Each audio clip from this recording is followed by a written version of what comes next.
Morning everyone. So, just got back from a walk and thought I'd do a really quick video because it's just the loveliest time of year. The leaves are all dropping.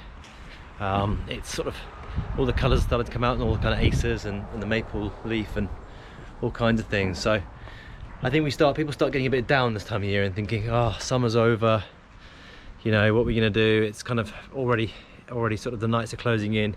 And I thought I'd do you kind of a bit of a positive video just to sort of say, you know, let's get ahead of the game. It's you know, we've got to start thinking about springtime, and so I thought I'd give you 5 tips to kind of get you ahead in the garden and sort of give you some tasks that will kind of get you looking forward to spring again, which isn't obviously that long away. You know, after Christmas we start looking at into sort of January, February, and before you know it, we're back to spring. So anyway, I'll make it quick.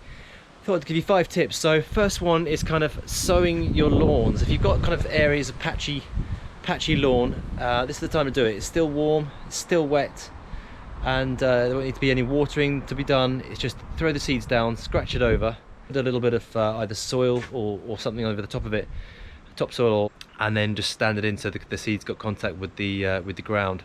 And then the weather should take care of it, all the kind of watering of the rain, getting plenty of rain this time of year. So there's lots of growth still. As long as the kind of temperature stays over 5 degrees, then things will still germinate and stay warm. Number 2 is plant pots, pot-grown plants and trees. So again, same thing applies. The soil's still warm, and the rain's still coming in, so things won't wilt and die and get too stressed. So that's a good time to do it. We've also got bare root hedging, but that's a whole nother video really. There's bare root hedging from November to March, so we can cover that at some point.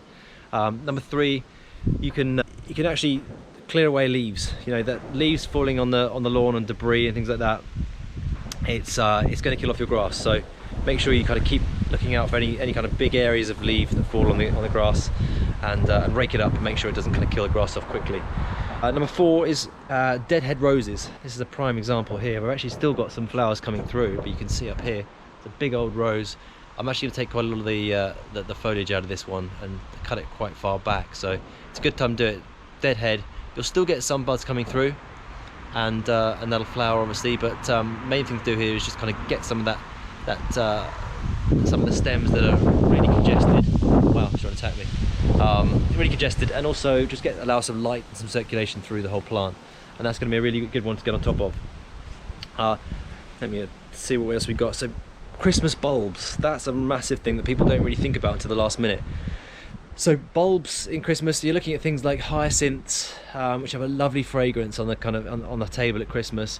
It'll need a kind of couple of months just to kind of establish, so get them planted into a lovely sort of decorative planter, and you'll start seeing some amazing kind of blue plants coming through, flowers coming through, and the smell is unbelievable. It really reminds me of Christmas actually when we do it. We do it every year and put it on the table, and it's just a lovely thing to kind of before springtime, and you know, it's coming to the end of the year, just nice to kind of get a little bit of growth and some fragrance still.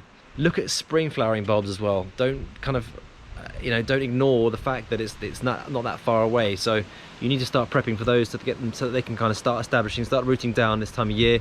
Then they'll be nice and sort of dormant over the winter, and before you know it, springtime, you'll get a huge sort of buzz when those narcissus and daffodils and all kinds of things, crocus and things, start coming through in the spring. So make sure you plan for that, and just get planting. If you want to do it in a natural scheme, literally grab them in your hand, throw them out into the woodland, or into the, you know, into your lawn even, or into a nice bed, and where they land, you plant them. It's kind of it's a little bit of an artsy way of doing it. You can do it a lot more formally, which is, you know, lovely for things like alliums and things. That's a little bit later on, but for spring flowering, make it look natural, and you'll be pleased you've done it when spring comes around and you think, aha, we're here, we're back to it. So I hope that helps, guys. There's 5 tips on how you can get prepped this time of year, what you should be doing now, and also getting prepped for springtime. I'll see you again next time, guys. We'll just keep on doing the videos. Please try to remember to subscribe, and comment on the video below and tell us what kind of things you want to hear about more of.